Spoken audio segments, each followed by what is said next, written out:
بسم اللہ الرحمن الرحیم الحمد للہ والصلاة والسلام علی رسول اللہ اما بعد اعوذ باللہ من الشیطان الرجیم بسم اللہ الرحمن الرحیم الحمد للہ والصلاة والسلام علی رسول اللہ اما بعد اعوذ باللہ من الشیطان الرجیم رب اشرح لی صدری ویسر لی امری واحلل عقدۃ من لسانی یفقہوا قولی سبحانک لا علم لنا الا ما علمتنا انک انت العلیم الحکیم صدق اللہ العظیم۔ پروگرام آپ گینے میں آپ ناظرین کے سامنے آج میں پھر ایک اہم اور ایک بنیادی اخلاقی صفت کے اوپر بات کروں گا۔ اللہ رب العزت نے قرآن کریم سورہ مائدہ آیت نمبر 2 میں ارشاد فرمایا وَتَعَاوَنُوا عَلَى الْبِرِّ وَالتَّقْوَى وَلَا تَعَاوَنُوا عَلَى الْإِثْمِ وَالْعُدْوَانِ، اور نیکی اور تقوی کے کاموں کے اوپر ایک دوسرے کا تعاون کریں۔ وَلَا تَعَاوَنُوا عَلَى الْإِثْمِ وَالْعُدْوَانِ، دشمنی اور گناہ کے کاموں میں ایک دوسرے کا ساتھ نہ دیں۔ دیکھیں ناظرین، انسان اپنی خلقت کے اعتبار سے بہت ضعیف ہے، بہت کمزور ہے۔ یہ تو بعض لوگوں کی غلط فہمی ہے جن کے پاس تھوڑا سا مال آ جائیں، ان کے پاس یا تھوڑی سی افرادی قوت بڑھ جائے، یا جسمانی صحت ان کی اچھی ہو جائے، یا شکل و صورت صحیح ہو جائے، تو وہ تکبر اور غرور کا مظاہرہ کرتے ہیں۔ لیکن اگر دیکھا جائے تو انسان مٹی سے پیدا ہے، اور مٹی کی یہ صفت ہے کہ اگر آپ اس کو اوپر پھینکیں تو وہ واپس نیچے آتی ہے۔ انسان اپنی خلقت کے اعتبار سے کمزور ہے، چاہے وہ معاشرے میں کتنا ہی امیر ترین کیوں نہ ہو، کتنے ہی اس کے پاس افرادی قوت کیوں نہ ہو، لیکن پھر بھی وہ دوسروں کے تعاون کا محتاج ہے۔ آج میں بات کروں گا اس تعاون کے اوپر کہ انسان کو اس کی کتنی ضرورت اور اہمیت ہے۔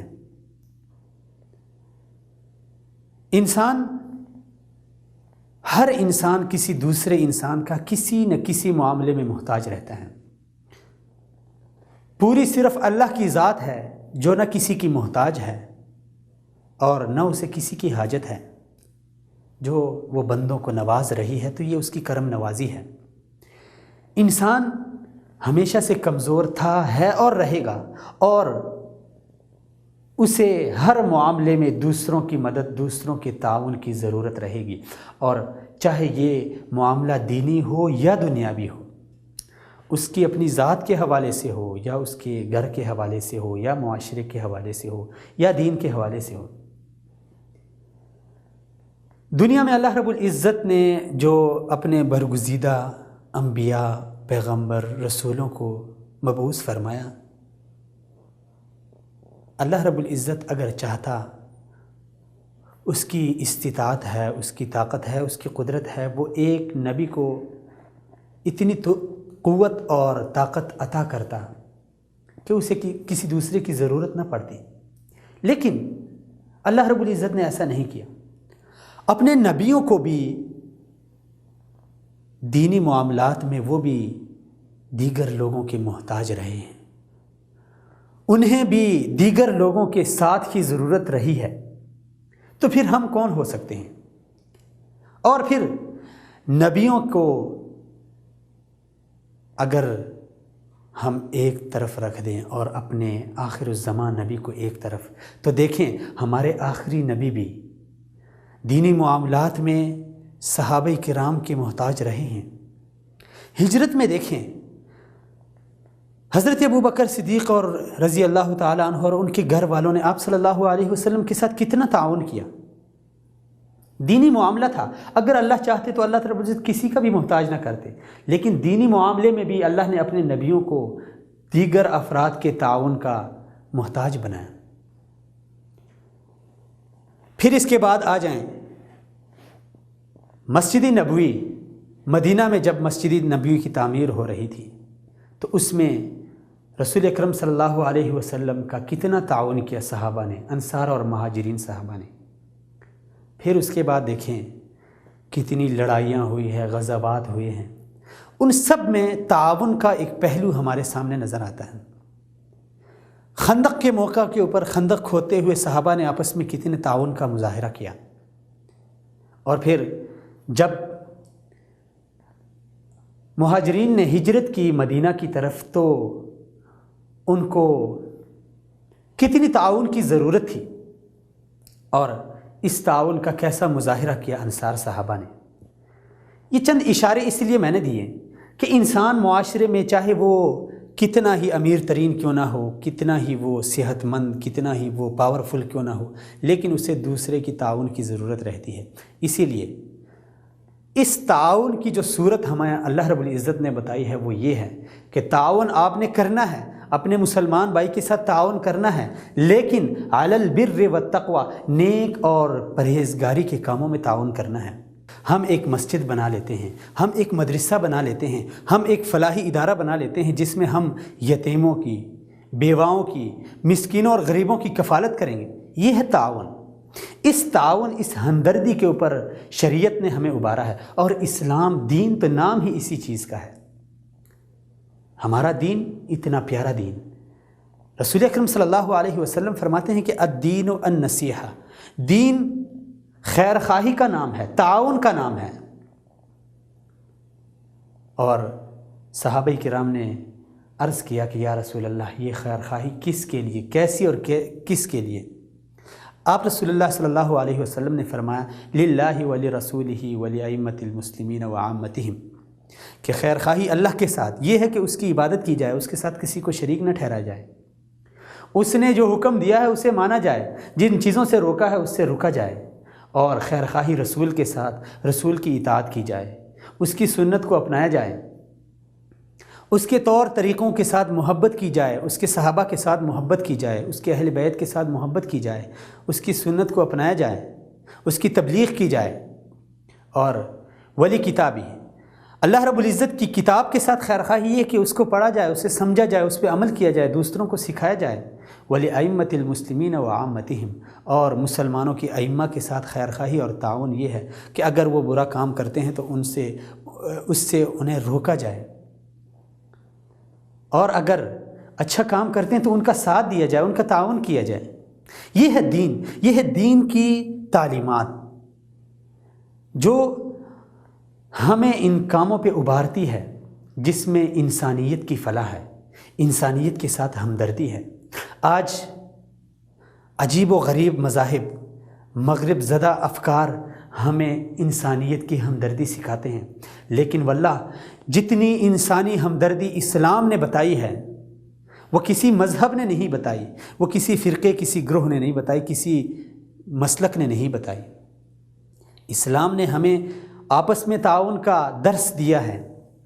یہاں تک کہ رسول اکرم صلی اللہ علیہ وسلم فرماتے ہیں کہ انصر اخاک ظالما او مظلوما، ظالم کے ساتھ تعاون کرو، مظلوم کے ساتھ تعاون کرو۔ صحابہ نے حیران ہو کے پوچھا یا رسول اللہ، مظلوم کا تعاون تو ہم سمجھ گئے کہ ظالم کے ہاتھ سے اسے چھڑایا جائے، لیکن مظلوم کے ساتھ تعاون کیا ہے، اس کی مدد کیا ہے؟ آپ صلی اللہ علیہ وسلم نے فرمایا کہ اس کو ظلم سے روکو، یہ اس کا تعاون ہے۔ ظالم کے ساتھ بھی اسلام ہمیں تعاون کا درس دیتا ہے۔ والدین کے ساتھ تعاون کرو، ان کی خدمت کرو۔ معاشرے میں جتنے دیگر افراد ہیں، آپ کے ماتحت ہیں، آپ کی رعایا ہے، آپ کے محلے میں، آپ کی بستی میں، آپ کے گاؤں میں غریب اور فقیر لوگ ہیں، ان کے ساتھ تعاون کرو،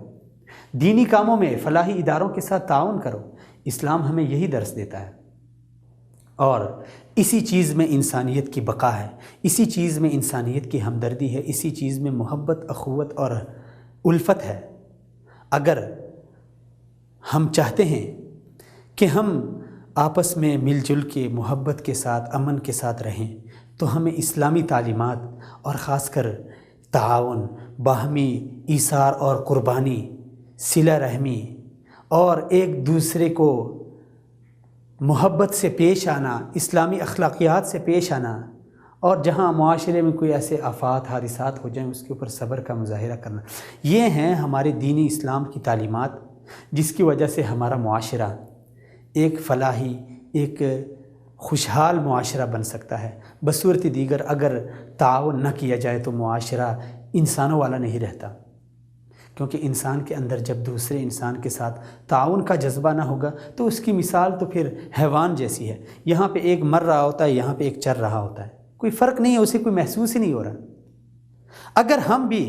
اسی طرح خود کو بنائیں تو پھر اللہ رب العزت نے جیسے فرمایا اولئک کالانعام بل ہم اضل، پھر ہم ان جانوروں سے بھی بدتر ہو جائیں گے، کیونکہ اللہ تعالیٰ نے ہمیں عقل بھی دی ہے، سوچ سمجھ بھی دی ہے، اس کے باوجود بھی اگر ہم اس طرح حیوانیت کا مظاہرہ کریں تو پھر اس حیوان سے تو ہم بدتر ہو گئے۔ اس کے پاس عقل نہیں ہے، وہ کسی حد تک ہے، ہم تو اس سے عقل کے ساتھ ساتھ ہم اس سے گری ہوئی حرکت کر رہے ہیں۔ ہمیں احساس نہیں ہے، ہمیں تعاون کا جذبہ نہیں ہے، ہمارے معاشرے میں مسکین لوگ ہیں، فقیر لوگ ہیں، بیوائیں ہیں، ان کے ساتھ ہم تعاون نہیں کر رہے، نہ ہی ہمارے اندر یہ جذبہ پیدا ہو رہا ہے۔ جو فلاحی ادارے ہیں ان کے ساتھ ہم تعاون نہیں کر رہے، دینی کاموں میں ہم تعاون نہیں کر رہے، شراب نوشی میں ہم اچھا تعاون کرتے ہیں، چوری، زنا، تخریب کاری میں ہم اچھا تعاون کرتے ہیں، ہم لوگوں کو سپورٹ کرتے ہیں کہ بھئی پیسے لو جاؤ، یہ کام کرو، وہ بستی میں یہ کام کرو، یہ گندا کام کرو، یہ گندا کام۔ حالانکہ شریعت ہمیں یہ بتا رہی ہے کہ وتعاونوا علی البر والتقوی، نیکی اور تقوی کے اوپر ایک دوسرے کا تعاون کرو، نہ کہ گناہ اور برے کاموں کے اوپر۔ خداوند کریم سے دعا ہے کہ اللہ رب العزت یہ اخلاقی صفات، تعاون جیسی اچھی اور انسانی صفت ہمارے اندر پیدا کرے۔ اقول قولی ھذا استغفر اللہ لی ولکم ولسائر المسلمین فاستغفروہ انہ ھو الغفور الرحیم۔ اگلے پروگرام میں پھر ملاقات ہوگی، تب تک کے لیے السلام علیکم ورحمۃ اللہ وبرکاتہ۔